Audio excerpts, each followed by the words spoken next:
MLC కవితకు సంబంధించి ఇక బీఆర్ఎస్ పార్టీతో పూర్తిగా తెగదెంపులు చేసుకున్నట్టే. ఎందుకంటే మండలిలో ఆమె తీవ్రమైన స్వరంతోటి ఇటు బీఆర్ఎస్ పార్టీని విమర్శించింది. రాజీనామా యాక్సెప్ట్ చేయాలంది. ఆ తర్వాత బయటికొచ్చి అమరవీరుల స్తూపం సాక్షిగా నేను కొత్త పార్టీ పెట్టబోతున్నానని కూడా ప్రకటించింది. ఈ నేపథ్యంలో బీఆర్ఎస్ పార్టీ నుంచి అంతే స్ట్రాంగ్‌గా కౌంటర్‌లు వస్తూ ఉన్నాయి. సో, మనతో పాటు మాట్లాడడానికి బీఆర్ఎస్ పార్టీ సీనియర్ లీడర్ తులా ఉమ్మ గారున్నారు. మేడం నమస్తే. నమస్తే అండి. మేడం మీరు ఫస్ట్ నుంచి బీఆర్ఎస్ పార్టీ మహిళా సభ్యునిలో యాక్టివ్‌గా పనిచేస్తూ ఉన్నారు.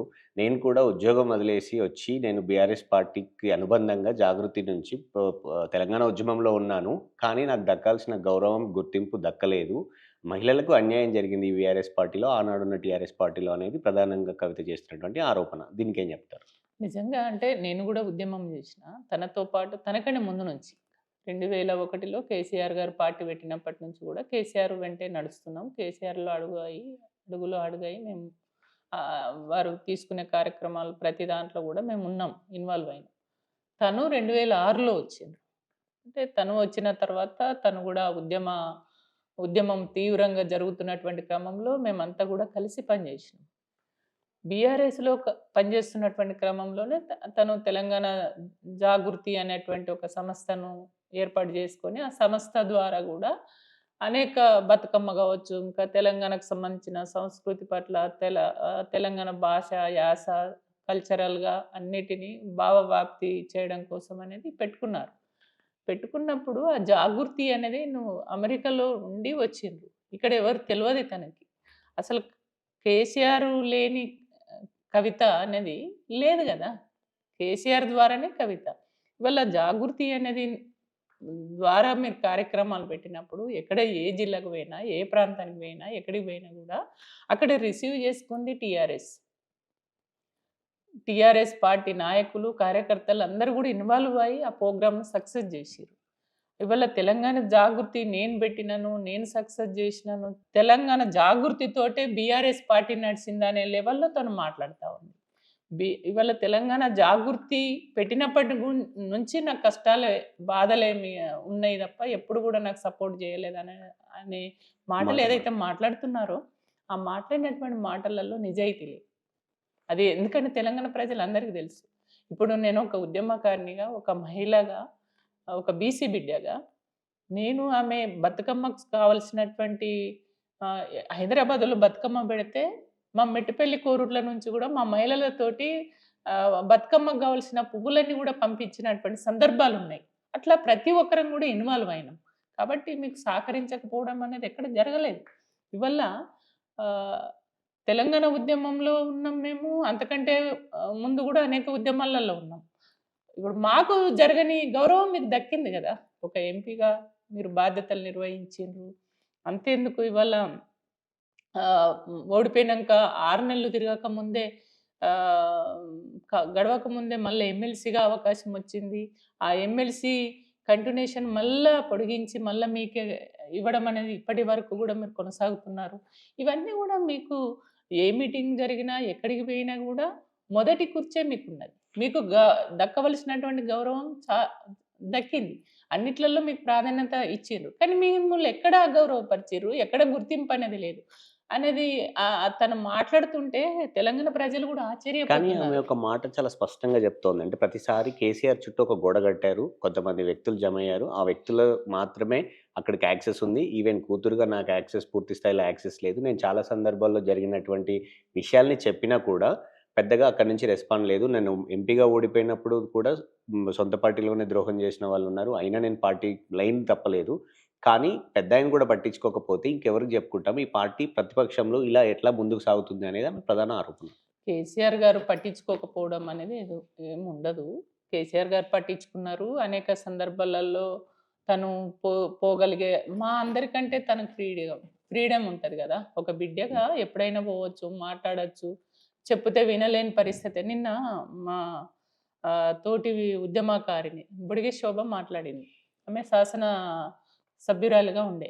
అసెంబ్లీలో వేములవాడలో దేవదాసీలుంటారు. దేవుడి పేరు మీదనే అవును. ఉంటారనమాట. అట్లాంటి వాళ్ళకు పెన్షన్ ఇయ్యాలనంటే బడ్జెట్ ఎక్కడిది శోభ? లేదు. కష్టం గదా! అని జెప్పేసి ముందన్నారు. కానీ తను అసెంబ్లీలో తను దాన్ని రేజ్ జేసి మాట్లాడిన తర్వాత మళ్ళా కేసీఆర్ గారు ఒప్పుకున్నారు. అదే శోభ మాట్లాడింది చాలా వాస్తవము. ఖచ్చితంగా ఒంటరి మహిళల పెన్షన్ అనేది ఉండాలి.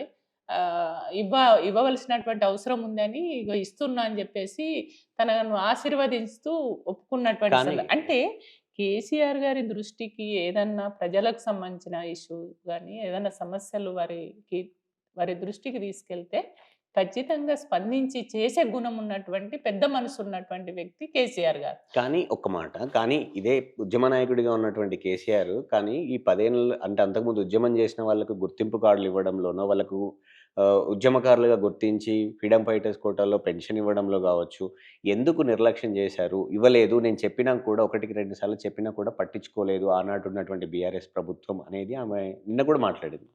ఒకటి ఉద్యమకారులకి కొంతమందికి ఎమ్మెల్యేలుగా అవకాశాలొచ్చినాయి. ఎమ్మెల్సీలుగా అవకాశాలొచ్చినాయి. చైర్మన్‌లు ఇచ్చారు. చాలా మంది విద్యార్థి నాయకులకు గూడా ఎంపీలు, ఎమ్మెల్యేలు ఏం అవును. లేనటువంటి వాళ్ళకు గూడా అవకాశాలిచ్చినటువంటి పరిస్థితి. కొంతమంది కార్పొరేషన్ చైర్మన్‌లు గూడా ఇవ్వడం జరిగింది. అంటే ఒక్కొక్కళ్ళకు ఒక్కొక్క దగ్గర వాళ్ళను అకామిడేట్ చేయడం జరిగింది. అంటే ఎవరి స్థాయిలో వాళ్ళకి ఎట్టెట్లా వచ్చినటువంటి అవకాశాలుంటే అట్లా అందరికీ 100కి 100% అందరిని అకామిడేట్ చేయడం అనేది సాధ్యం కాకపోవచ్చు. తదుపరి మళ్ళా అవకాశాలు వస్తుండే కావచ్చు. కానీ మరి ఇప్పుడు ఎత్తినటువంటి సమస్యను ఏదైతే మీరు లేవనెత్తిర్రో ఉద్యమకారులకు అన్యాయం జరిగింది, మహిళలకు గుర్తింపు లేదు అని ఏదైతే అంటున్నారో, బీసీలకు గుర్తింపు లేదు, అక్కడ బీఆర్ఎస్‌లో ఫ్రీడమ్ లేదనేది ఏదైతే అంటున్నారో, ఇట్లాంటి సమస్యలు మీరు అప్పుడే లేవనెత్తాలి గదా! మరి ఇక్కడ మహిళలు ఉద్యమకారులున్నారు. ఇవాళ ఎమ్మెల్సీ నాకిస్తా అంటున్నారు. నాకేం అవసరము ఒక బీసీ మహిళకి ఇయ్యుండ్రనో, లేకుంటే ఇంకా దళిత మహిళకి ఇయ్యుండ్రనో, లేకుంటే గిరిజన మహిళలకి అట్లా అప్పుడేం లేవనెత్తలేరు గదా! లేవనెత్తని అంశాలు ఇవాళ మీరేదో ఆశించి, మీరేదో కావాలని, ఇంకా ఉన్నతమైన స్థాయిలో ఎక్కడనో ఉండాలనేటువంటి ఒక ఆలోచనతోటి ఇంకా కొంతమంది మెప్పు పొందడం కోసం వాళ్ళ మేలు వాళ్ళిచ్చినటువంటి డైరెక్షన్‌లో మీరు బీఆర్ఎస్‌ను టార్గెట్ చేస్తూ మాట్లాడేటువంటి ధోరణి ఏదైతే ఉందో అది కరెక్ట్ కాదని కానీ భావిస్తున్నాను. అంటే ఒక మహిళగా నేను నా కన్నబిడ్డల మీద ఒట్టేసి చెప్తున్నా. నా ఇంటి దైవం మీద ఒట్టేసి చెప్తున్నా. నాది ఆత్మగౌరవ సమస్య తప్ప ఆస్తుల పంచాయితీ గాదు అని ఆమె చాలా స్పష్టంగా ఎమోషనల్ అయ్యి చెప్పినప్పుడు, హ్మ్. దాన్ని జనంలో కూడా ఆలోచన ఉండదంటారా? అంటే అంత కిందికి లోకొచ్చి చెప్పే అవసరం లేదు గదా! ఇంటే నిజం లేకపోతే అనేది కూడా బయట జరుగుతున్నటువంటి చర్చ. ఒకటి బ్రదర్ నిజం మనం మాట్లాడుకోవాలి. బీఆర్ఎస్ పార్టీ అన్నది తెలంగాణ ప్రజల గుండెల్లో ఉన్నటువంటి పార్టీ. తెలంగాణ కోసమే పుట్టినటువంటి పార్టీ. బీఆర్ఎస్ పార్టీకి తెలంగాణ ప్రజలకి ఒక పేగుబంధం ఉన్నటువంటి పార్టీ. ఈ పార్టీ మొన్న ఓటమికి కారణం ఎవరు? మీరే చెప్పండి. కవిత గదా! ఇవాళ మొన్న పార్లమెంట్ ఎన్నికలలో గూడా ఒక్కరు గూడా గెలవడానికి మీ పైన వచ్చినటువంటి లిక్కర్ స్కామ్ ఏదైతే ఉందో, ఆ లిక్కర్ స్కామ్ ఆరోపణల వల్ల గదా పార్టీ డ్యామేజ్ అయింది. మేమెవరికి గూడా జవాబు చెప్పుకోలేనటువంటి పరిస్థితిలో మీరు ఇరుక్కున్నారా లిక్కర్ విషయంలో? ఆ లిక్కర్ విషయంలో ఇవాళ ఆ స్కీమ్‌లో ఇరుక్కున్నప్పుడు బీఆర్ఎస్ పార్టీలో ఉంటూ, బీఆర్ఎస్ పార్టీకి నష్టం చేసే విధంగా సెంట్రల్‌లో ఉన్నటువంటి బీజేపీ పార్టీతో పెద్దలతోటి మాట్లాడి నష్టం చేసేటువంటి ప్రయత్నం గూడా చేసిర్రు గదా! అది నిజం గదా! అది ప్రజలకు తెలవదా? మళ్ళా అదే గాకుండా వాళ్ళ మెప్పు పొందడం కోసం బీజేపీ పార్టీకి సంబంధించిన పెద్దల మెప్పు పొందడం కోసం మీరేం జేషిండ్రు? రామ మందిరం కట్టడం అనేది ఇవాళ అయోధ్య అనేది శుభ పరిణామం అని జెప్పేసి పొగిడిండ్రు. దేనికి సంకేతం? ఎవరి మెప్పు పొందడానికి? అది తెలంగాణ ప్రజలకు తెలవదా? ఇవాళ బాబరీ మసీద్ కూల్చినటువంటి వీడియోలు గూడా మీరు చూస్తే ట్విట్టర్‌లు పెట్టి మళ్ళా రాత్రి పెట్టి ప్రొద్దున డిలీట్ చేసినటువంటి సందర్భాలున్నాయి. అది తెలంగాణ ప్రజలకు తెలియదా? ఇవన్నీ గూడా ఎవరికి ఉపయోగపడతాయి? దేనికి సంకేతం? కానీ అని ఒకసారి ఆలోచించండి. బీజేపీతో ఇంకొకటి టైఅప్‌లో ఉంటే ఆమెను అంటే అరెస్ట్ చేసి జైల్‌లో పెట్టరు అదే అనేది. అప్పుడు తను ఆశించి ఆ కేసు నుంచి బయటపడడం కోసం ఆమె అది జేసింది. అది బెడిసి కొట్టింది. ఆమె అరెస్ట్ అయింది. జైలుకి పోయింది. జైలుకి పోయి బయటకొచ్చినంక కూడా కాంగ్రెస్ పెద్దల్ని కలిసింది. నేను కాంగ్రెస్‌లోకి వస్తాను. అక్కడే బెడిసి కొట్టేసరికి ఇప్పుడేం చేస్తుంది? ఇవాళ రాజీనామా అనేటువంటిది ఒకటి ఇచ్చేసి అది శాసన మండలి వేదికగా ఇవాళ అటు అటు వాళ్ళు చీకోటి ఇటు వీళ్ళు చీకోటి ఎటు కాకుండా ఒంటరిగా ఇదైపోయి దాన్ని ఆ వేదికగా చేసుకొని మళ్ళీ కొత్త దుకాణం పెట్టుకోవడానికి ఒక ఒక ప్రయత్నం తప్ప ఇంకొకటి కాదనేది నా అభిప్రాయం.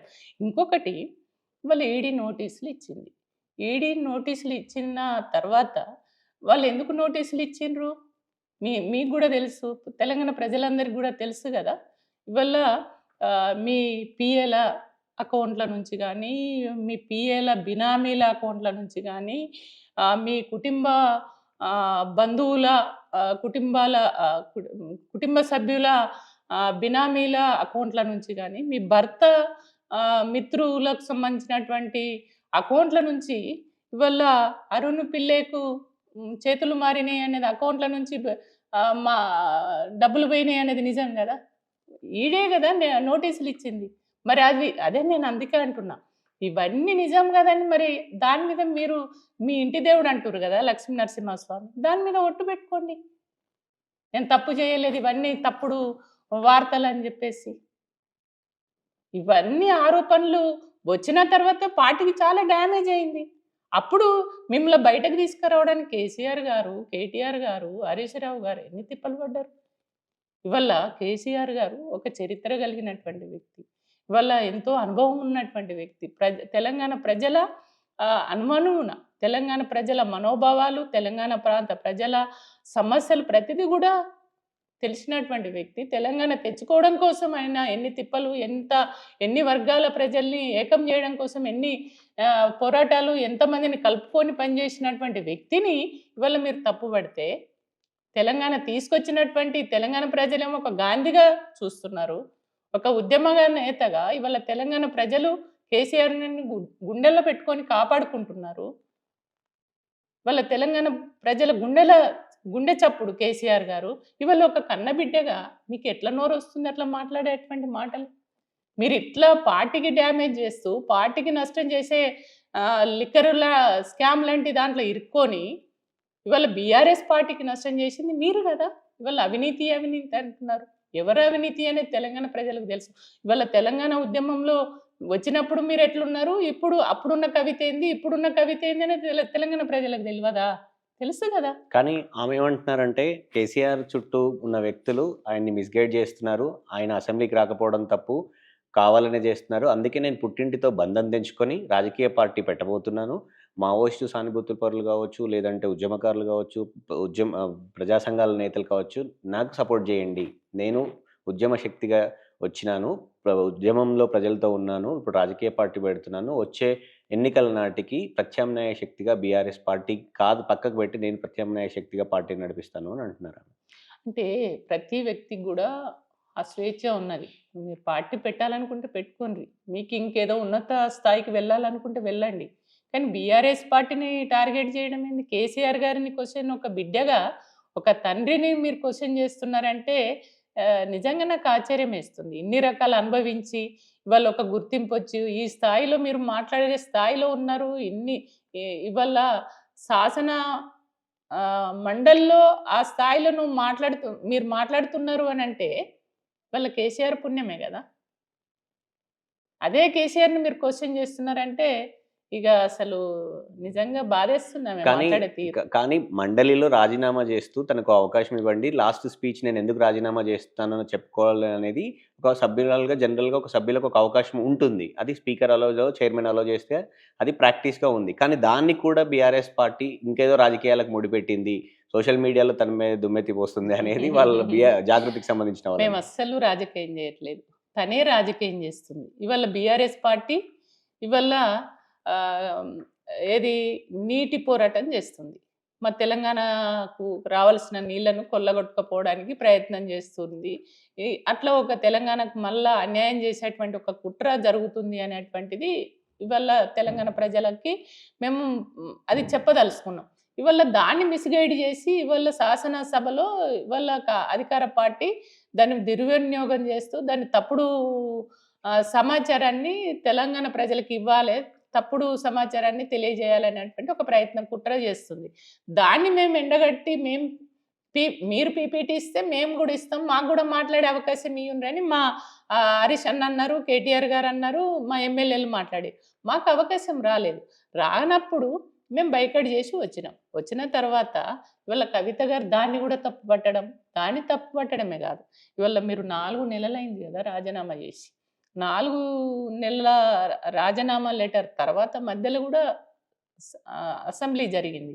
ఆ అసెంబ్లీ జరిగినప్పుడు అప్పుడే పోయి అడగాలి స్పీకర్ గారిని, ఏమని, మరి నేను రాజీనామా లెటర్ పంపించిన కదా, మీరు ఎందుకు ఆమోదిస్తలేరు, నాకు మరి ఆ మాట్లాడిచ్చే అవకాశం అప్పుడు ఇయ్యుండ్రి అని అప్పుడే చివరిసారి కానీ అడగొచ్చు కదా.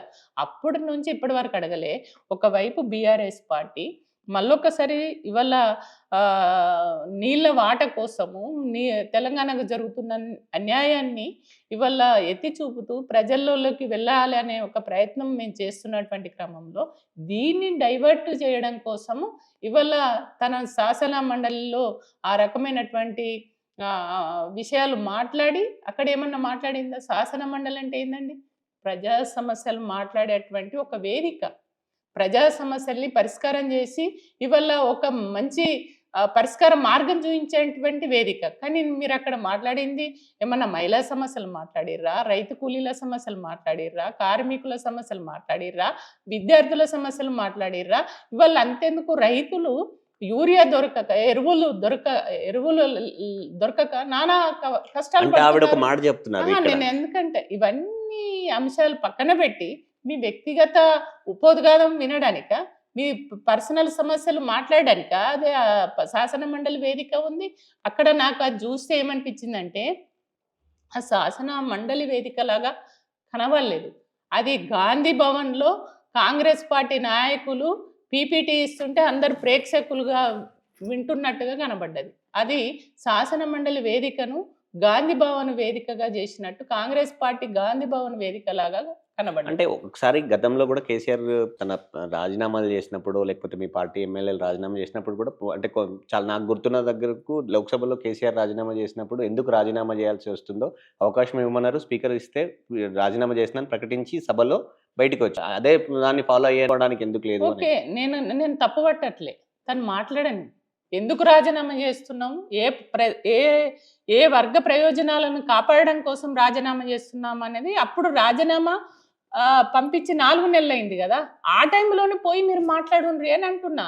4 నెలల తర్వాత ఎందుకు గుర్తొచ్చింది అని అంటున్నా. ఇదే టైంలో అంటే డైవర్షన్ పాలిటిక్స్ చేయడం కోసము వాళ్ళు కొంతమంది మేలు కోరి వాళ్ళు ఆడిస్తున్నట్టు ఈ మాడుతుంది అని అంటున్నాను. ఇవి కవిత గారి మాటలని అనుకుంటలేను, ఎవరో వెనుక ఉండి నడిపిస్తున్నటువంటి మాట్లాడిస్తున్న మాటలుగా నేను భావిస్తాను. అంటే మీరు ఇందాక అన్నారు అది కాంగ్రెస్ పార్టీ గాంధీ భవన్ లాగా మాట్లాడినట్టు ఉంది అని అన్నారు. కానీ ఆవిడ వెనుక పలానా వ్యక్తి ఉన్నారు, పలానా వాళ్ళు మాట్లాడిస్తున్నారు అని ఎందుకు బీఆర్ఎస్ పార్టీ ఇప్పటికి కూడా ధైర్యం చేసి ఒక రాజకీయ ఆరోపణ చేయలేకపోతుంది? ధైర్యం లేక కాదు, ఇవాళ తెలంగాణ ప్రజలకు తెలియదా? ఇవాళ రేవంత్ రెడ్డి నుంచి వచ్చిన మాటలే మీ నోటి నుంచి వస్తున్నాయి. ఇవాళ డిప్యూటీ సీఎం నోటి నుండి వచ్చిన మాటలే మీ నోటి నుంచి వస్తున్నాయి. ఇవాళ కాంగ్రెస్ పెద్దలు మాట్లాడుతున్నా, ఎమ్మెల్యేలు మాట్లాడుతున్నా ఆ మాటలే మీ నోటి వాళ్ళు ముందు మాట్లాడుతున్నారు, వెనకాల మీరు దాన్ని నిజం చేస్తారు కదా. ఇవాళ కాళేశ్వరం పైన అవినీతి జరిగింది, మొత్తం బీఆర్ఎస్ పార్టీ మొత్తం అవినీతిమయం అనేది చెప్తున్నారు. మరి ఇవన్నీ ఇవాళ కొత్తగా కనబడ్డాయా మీకు? వాళ్ళు అదే మాట్లాడుతున్నారు, మీరు ఎక్కడ నిరూపణ అయిందా? ఏమన్నా ఆధారాలతో సహా చెప్పండి. మరి చెప్పాలి కదా, నిరూపణ చేయాలి కదా. వాళ్ళు మాట్లాడినట్టే మీరు మాట్లాడితే మీరు ఆ ప్రభుత్వంలో ఉన్నారు కదా. మరి అప్పుడు మాట్లాడని మాటలు ఇప్పుడు మీరు ఏదో ఆశించి ఇప్పుడు ఎవరి మేలో మెప్పు పొందడానికి ఇప్పుడు ఎందుకు మాట్లాడుతున్నారు? మీరు వెళ్ళిపోవాలనుకుంటే వెళ్ళిపోండి, మీరు పార్టీ పెట్టాలనుకుంటే పెట్టుకోండి, ఎవరు మద్దంటలేం కదా. ఇవాళ ప్రజలు ఇవాళ కాంగ్రెస్ పార్టీ 6 గ్యారంటీల పేరు మీద 420 హామీలు ఇచ్చి ఇప్పటి వరకు ఒకటి కూడా అమలు చేయకుండా ప్రజా వ్యతిరేక పరిపాలన ఇక్కడ ఈ రాష్ట్రంలో జరుగుతుంది. ఇవాళ కుర్చీలో కూర్చున్నటువంటి వ్యక్తికి తెలంగాణ ఉద్యమానికి తెలంగాణ రాష్ట్రం రావడానికి సంబంధం లేని వ్యక్తులు ఇవాళ అక్కడ ఉన్నారు. వాళ్ళ ముందట వాళ్ళ మెప్పు పొందడం కోసం మీరు మాట్లాడితే ఇక మీకు వాళ్ళకున్న తేడా ఏమున్నది అనేది మా భావన. ఫైనల్ గా ఇప్పుడు కేసీఆర్ బిడ్డగా మీరు వితిన్ బీఆర్ఎస్ పార్టీ అని చూడట్లేదు, ఆమె పార్టీ పెడతానన్నారు. సో ఆవిడ పార్టీ పెడితే కవిత పార్టీ బీఆర్ఎస్ పార్టీకి ఇబ్బందికరంగా కాదా? ప్రతిరోజు కేసీఆర్‌నో లేకపోతే మీ పార్టీ కీలక లీడర్‌లను విమర్శిస్తుంటే పంటి కింద రాయిలాగా అనేది ఉండదా? ఆమె పార్టీ వల్ల నష్టం ఎంత? లాభం ఎంత అని బీఆర్ఎస్ పార్టీగా భావిస్తుంది. నేనైతే నాకు తెలిసి బీఆర్ఎస్ పార్టీకి ఏం నష్టమేం ఉండదు. ఆమె అప్పుడు ఎట్లొచ్చిందో గట్లనే. కే ఇప్పుడు ఆమెకున్నటువంటి గుర్తింపు గాని, ఆమెకొచ్చినటువంటి ఈ అవకాశాలన్నీ గూడా కేసీఆర్ లేని కవిత అనేది లేరు. కవిత అనే గుర్తింపే ఇవాళ కేసీఆర్. కాబట్టి ఇవాళ కేసీఆర్ పైన ఆమె చేస్తున్నటువంటి అంటే ఇవాళ బీఆర్ఎస్ పార్టీని క్వెషన్ చేస్తున్నదంటే కేసీఆర్‌ని చేస్తున్నట్టే. ఇవాళ హరీష్ రావు గారిని క్వెషన్ చేస్తున్నారంటే అది కేసీఆర్‌ని చేస్తున్నట్టు. కేటీఆర్ గారిని క్వెషన్ చేస్తున్నారంటే అది కేసీఆర్ గారిని. అంటే తెలంగాణలో ఇవాళ రేవంత్ రెడ్డి ఏమంటున్నాడు? రోజు ప్రొద్దున లేస్తే బీఆర్ఎస్ పార్టీని అడ్రస్ లేకుండా చేస్తా, మొత్తం అవినీతి పార్టీ అన్ని అబద్ధాలు చెప్పుతూ, అబద్ధాలని నిజాలుగా చెప్పి తెలంగాణ ప్రజల్ని నమ్మించడానికి ఆయన చేస్తున్నటువంటి ప్రచారం మీరు చూస్తున్నారు. అవే మాటలు ఇవాళ ఆమె నోటి నుంచి కూడా వస్తున్నాయి. కాబట్టి ఇవన్నీ తెలంగాణ ప్రజలు చాలా తెలివిగల్ల వాళ్ళు. ఎందుకంటే ఇవాళ కేసీఆర్ వ్యక్తిత్వం ఏంటి? కేసీఆర్ ఏం పని చేసిండు? తెలంగాణ కోసం 60 ఏండ్ల పాలనలో కాంగ్రెస్ ప్రభుత్వం చేయనటువంటి పనులు ఈ 10 ఏళ్లలో ఎన్ని పనులు జరిగినాయో, ఎంత అభివృద్ధి జరిగిందో, ఒకవైపు సంక్షేమం కావచ్చు, ఒకవైపు అభివృద్ధి పనులు కావచ్చు బ్రహ్మాండంగా చేసిర్రు. అవన్నీ కూడా చూసి ఓర్వలేని వాళ్ళు ఇవాళ వాళ్ళు ఏం చేయలేని పరిస్థితి. ఈ 2.5 ఏండ్లలో వాళ్ళు ఏం చేసిర్రు? వాళ్ళని ఎప్పుడు కూడా ఎక్కడైనా క్వెషన్ చేస్తున్నారా కవిత గారు? మరి వాళ్ళని క్వెషన్ చేయకుండా వాళ్ళని పక్కన పెట్టేసి ఇటు బీఆర్ఎస్ మీద పడడం అని అంటేనే వాళ్ళ మెప్పు పొందడం కోసం తను మాట్లాడుతున్నదనేది ఇక్కడ జగమెరిగిన సత్యం. రైట్. ఇది కవిత కాంగ్రెస్ పార్టీ డైరెక్షన్‌లో పనిచేస్తుంది. ఆళ్ళు చేస్తున్నటువంటి ఆరోపణలే ఆవిడ కూడా చేస్తుంది. ఆమె పార్టీ పెట్టడం వల్ల బీఆర్ఎస్ పార్టీకి నష్టం లేదు. ఆమె ఆరోపణల వల్ల కూడా నష్టం లేదు. ఇన్ని రోజులు కవిత అంటే కేసీఆర్ బిడ్డగా బీఆర్ఎస్ పార్టీలో సభ్యురాలుగా మాత్రమే గుర్తించారు. ఇక నుంచి ఆ గుర్తింపు కూడా ఉండదనేది తులవమ్మగా చెప్తా ఉంది. ఇది తెలుగు 360తో కవితకు సంబంధించినటువంటి స్పెషల్ ఇంటర్వ్యూ.